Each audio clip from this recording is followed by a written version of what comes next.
여러분 안녕하세요. 한국표준금거래소입니다. 지난 20일 파월 미 연준 의장이 다음 FOMC에서 금리를 0.25%가 아닌 0.5%의 빅스텝으로 인상할 수 있다는 강경 발언을 했습니다. 이전 영상에서 말씀드렸듯이 같은 뉴스라도 현재 시장에서 바라보는 시각에 따라 기존과 다르게 반대 방향으로 액션을 취하는 경우가 종종 있는데요. 일단 이번에는 위험자산 쪽에 손을 들어준 것으로 보입니다.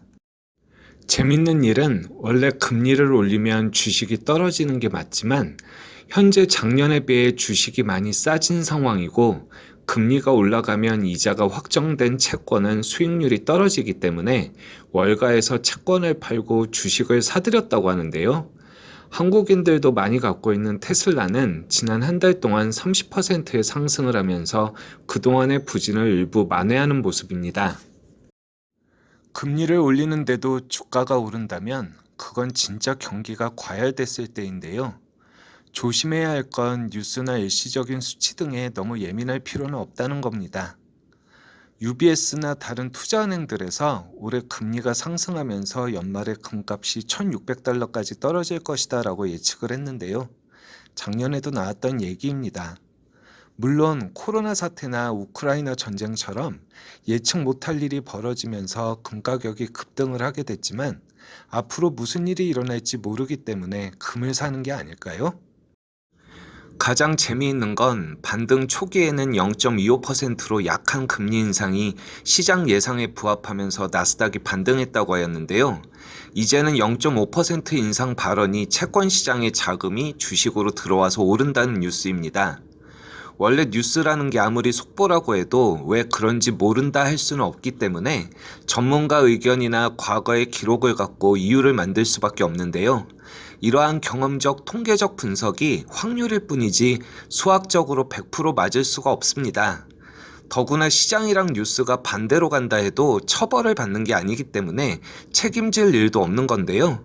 특히 유튜브 등의 자극적인 뉴스는 될 수 있는 대로 가려 들으시는 게 좋을 것 같습니다.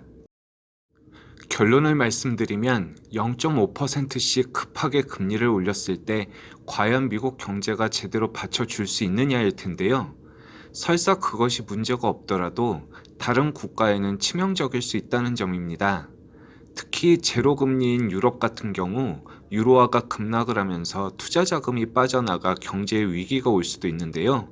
당연히 우리나라도 예외가 아닙니다.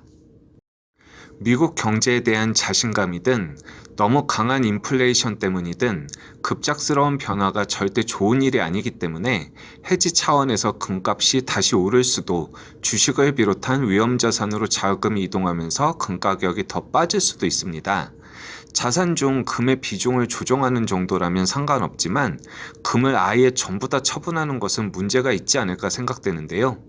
특히 현재 상황에서 금리 상승으로 물가가 잡힐 기미가 전혀 보이지 않고 있기 때문에 이럴 때일수록 자산 배분을 잘 하신다면 분명히 좋은 성과가 있을 것이라 생각합니다.